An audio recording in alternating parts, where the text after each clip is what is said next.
Hello buddies, इस video clip में हम डिस्कस करने वाले हैं माइंड और सबकॉन्शियस माइंड यानी कि अवचेतन मन के बारे में। तो सबसे पहले मेरा क्वेश्चन है कि हम कौन हैं, हम मनुष्य कौन हैं, what we are as a human.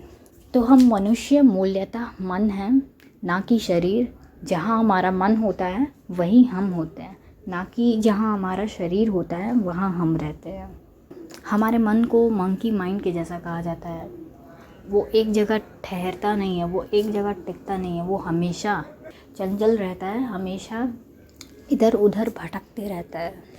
मन ना तो अच्छा होता है ना तो बुरा होता है, हमें उसे अच्छा बनाना पड़ता है। यानी तो अगर हम चाहें तो हम उसे कितना भी बुरा बना सकते हैं। हमारा मन यानी माइंड कुछ 3 लेवल्स में कैटेगराइज्ड है, स्ट्रक्चर्ड है।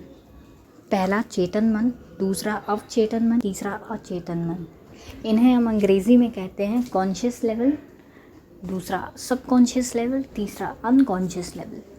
अब आ जाते हैं हम लोग इनके फंक्शनैलिटी के बारे में कि ये क्या क्या फंक्शन करते हैं। चेतन मन कॉन्शियस लेवल पे काम करता है। चेतन मन यानी कॉन्शियस माइंड का फंक्शन ये है कि जब प्रेजेंट मोमेंट में हम कुछ भी कर रहे होते हैं तो उसको वो कराता है और हमें पता रहता है, हम जान रहे होते हैं कि हम फ़िलहाल इस मोमेंट, इस पल में हम क्या कर रहे हैं। अब चेतन मन यानी सबकॉन्शियस माइंड का फंक्शनैलिटी ये है कि जब हम नहीं जान रहे होते हैं कि हम क्या कर रहे हैं तब ये काम करता है। उदाहरण के तौर पर मान लीजिए कि हमारा एक एग्ज़ाम होने वाला है जो कि है आज से 10-15 दिन बाद। तो अगर हम आज से पढ़ाई करना स्टार्ट करते हैं तो ये हमारा सबकॉन्शियस माइंड में, तो यह हमारा पढ़ाई जो हम 15 दिन से पढ़ रहे हैं वो सेटल होते जाता है एक रूल की तरह, एक डिसिप्लिन की तरह। और जब हम एग्ज़ाम में जाते हैं तब वो हमें लिखने में हमें याद दिलाता है कि हाँ, हमने ये पढ़ा था तो हम ये लिख सकते हैं। अचेतन मन यानी अनकॉन्शियस माइंड का फंक्शनैलिटी कुछ इस तरह है, जब हम बेहोश रहते हैं या फिर जब हम कॉन्शियस स्टेट में नहीं रहते हैं, मतलब बेहोश रहते हैं, तब हम इसे अनकॉन्शियस माइंड कहते हैं। ये हमारा तीनों माइंड हमेशा एक्टिव रहता है, लेकिन इनका वर्क सिनेरियोज अलग है एक दूसरे से। हम जो कुछ भी कर रहे होते हैं वो चेतन मन यानी कॉन्शियस माइंड से कर रहे होते हैं और उस कार्य को कराता है अवचेतन मन यानी सबकॉन्शियस माइंड। इसीलिए हमें सबकॉन्शियस माइंड को स्ट्रॉन्ग पॉजिटिवली बनाना बहुत ज़रूरी है। तो आइए देखते हैं सबकॉन्शियस माइंड को स्ट्रॉन्ग करने के लिए कुछ की मंत्रास। आपने एक लोकगीत ज़रूर सुना होगा मन को लेकर। इसकी पंक्तियाँ कुछ इस तरह शुरू होती हैं कि हमको मन की शक्ति देना, मन विजय करे, दूसरों के जीतने से पहले खुद को जय करे।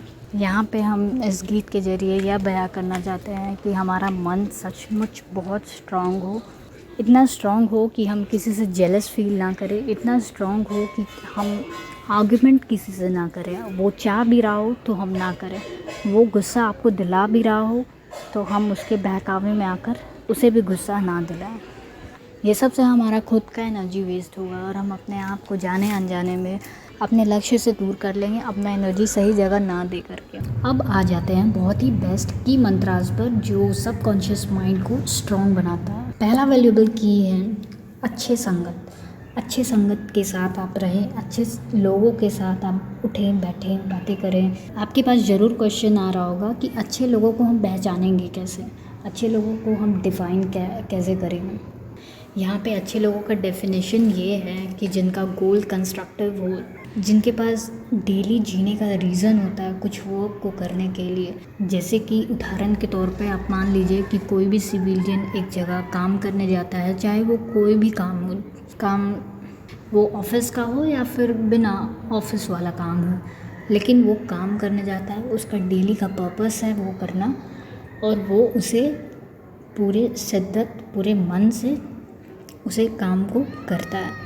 आप ऐसा मत समझ लीजिएगा कि भाई इस पर्सन ने तो इतना बड़ा गलती किया है और इस व्यक्ति का सोसाइटी में इतना ख़राब इमेज बना रखा गया है, तो इस पर ऐसे ऐसे बातों पे मत जाइएगा। और आप इन सारे बातों पर भी मत जाइएगा कि भाई ये बहुत अच्छा पढ़ता है, इसके पास कार है, इसके पास सारा कुछ फैसिलिटीज़ है तो ये अच्छा ज़रूर होगा। तो इन बातों पर भी मत जाइएगा। आप अपने लिए खुद से डिसाइड कीजिएगा। अगर आपको कुछ कन्फ्यूज़न होता है तो आप मेरे कमेंट सेक्शन में कमेंट कीजिए या फिर मेरे इंस्टाग्राम हैंडल पे मुझे मैसेज कीजिए, मैं आपको ज़रूर हेल्प करूँगी। तो अच्छे संगत के साथ आपको ऊर्जावान लोगों के साथ भी रहना चाहिए। उदाहरण के तौर पे आप किसी भी स्पोर्ट्स पर्सन को फॉलो कर सकते हैं। इनके पास बहुत ज़्यादा सेंसिटिव कंटेंट रहता है, इनके पास बहुत ज़्यादा सेंसिटिव पावर रहता है अपने डेली लाइफ के वर्क्स को जीने के लिए, जैसे कि पोलर प्रीत, पीवी संधू। दूसरा वैल्यू पॉइंट आता है कि आपको ज़रूर से ज़रूर प्राकृतिक तत्वों के बीच, पेड़ पौधे पक्षियों के बीच आपको रहना चाहिए। अपना कुछ दिन का टाइम स्पेंड करना चाहिए, इससे आप ज़रूर रिफ़्रेश फील करेंगे। आप गुड कंटेंट, मूवी, म्यूज़िक, सारे चीज़ को आप सुन सकते हैं, देख सकते हैं। आपको इससे बहुत ज़्यादा रिलीफ और रिफ़्रेशिंग फील हो।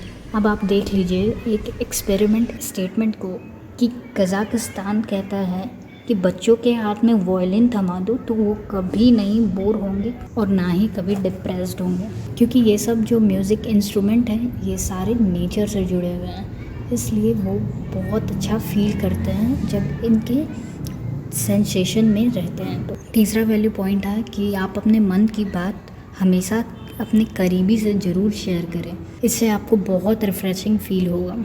चौथा वैल्यू पॉइंट है कि आप अपने ईगो को छोड़ें और छोड़ने की हमेशा कोशिश करते रहें। इससे क्या होगा कि आप किसी से भी बाधित नहीं रहेंगे बोलने में और बात करने में, और आप बहुत सारा लेसन सीख सकते हैं किसी भी व्यक्ति से।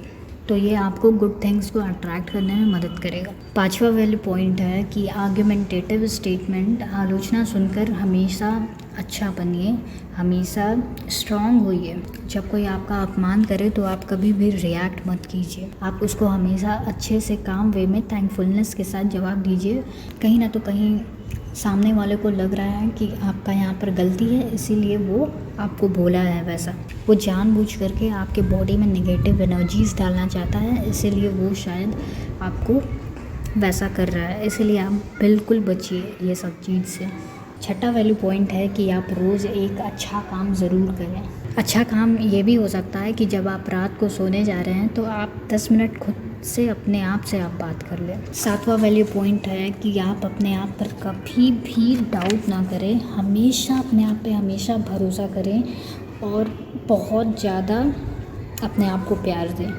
तो इस वीडियो क्लिप को ख़त्म करते हैं, और आप ये कभी मत भूलें कि मनुष्य अपने मन का गुलाम होता है, ना कि भाग्य का। हमें अपने मन को अपना गुलाम बनाना है, तो इसीलिए हमें अपने मन को गुलाम बनाना है अपने भाग्य को बेहतर बनाने के लिए। तो अब इस वीडियो को यहीं पे ख़त्म करते हैं। Stay connected and let's evolve.